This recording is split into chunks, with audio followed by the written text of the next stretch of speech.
Sal. Yeah, good to see you. Oh, you're welcome. Yeah. Values are just values. Yeah.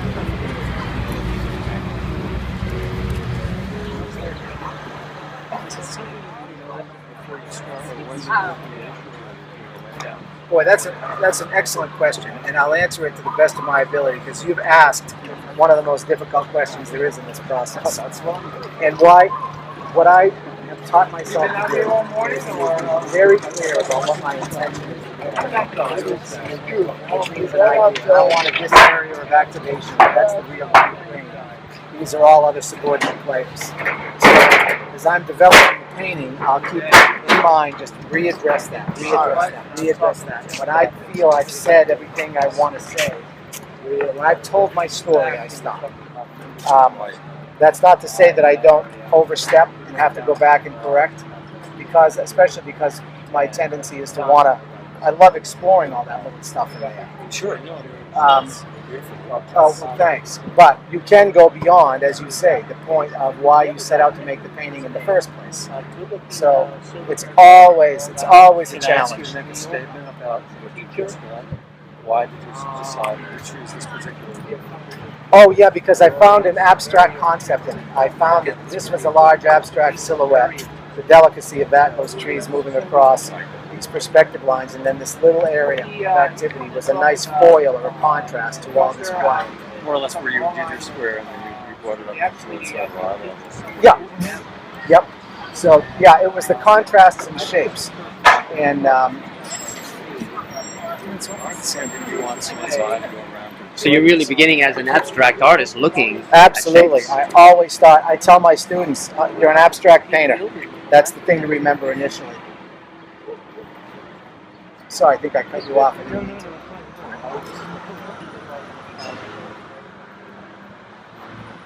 By the way, I love your seascapes. Oh, thanks. Thank you.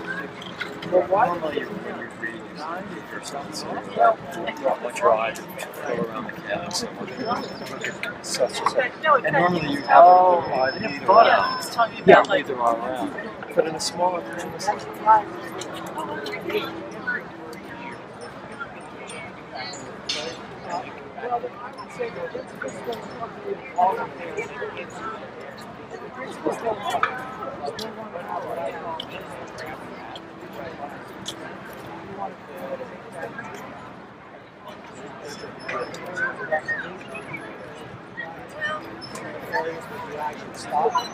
Thanks for seeing my painting. but you're not leaving someone's eye. I mean, you're letting your eye roam, but you're directing it. You're directing it. You're orchestrating it. You're the one who sets the agenda for what their eye is going to do. Right. It's tough to know, I guess, to do that. Simultaneously put your focal point in there. It's all a hierarchy. Obviously, I want the eye to go here. Right. But I also want it to be entertained enough so that it'll spend a little time here, maybe come back in along this line. Okay. It'll pop up here again. These perspective lines are going to lead you down. Your eye could either go down, it can move up around here. All of these devices. And if you do your job well, the person doesn't even know they're being led around. It's really interesting because sometimes it's grossly obvious. Some of it makes it grossly obvious. Even like myself. Very overt design. It is. Because it really is grossly overdone. It's the difference between an actor being the character or being an actor playing the character. And if you can,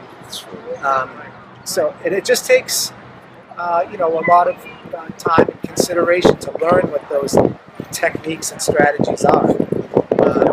It's not easily. A lot of books it's not easily taught. No, it's not. It isn't. I don't think it's discussed for an awful lot, to tell you the truth. No, your eye should go here, your eye should go there.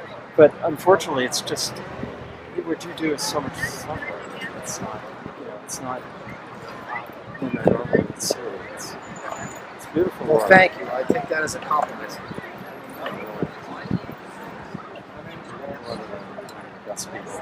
So, well, thanks. Well, I like if I see large crowds, I like to find a way to group them in a way that makes for an interesting composition, and just make it all about the figure.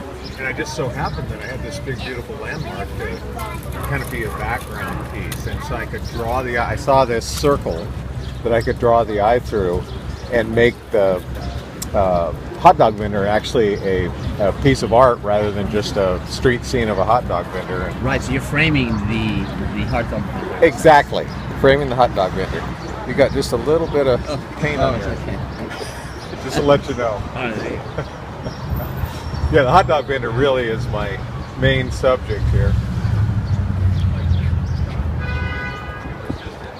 They are an inexorable part of these scenes.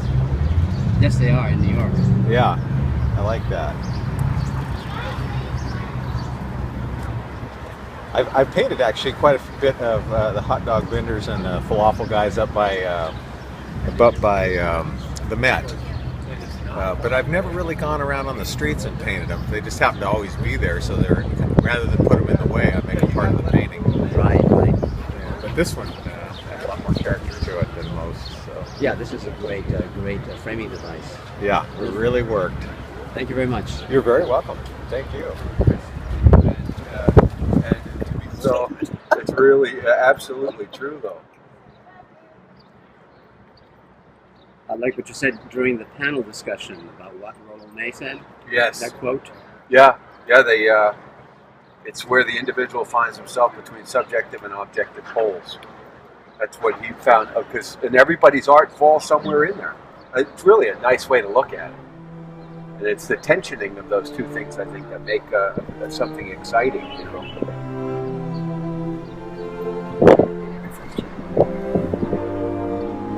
Yeah, pure observation with choice making, you know. That's all I'm going to do today. All you did was make your last choice. Put it on.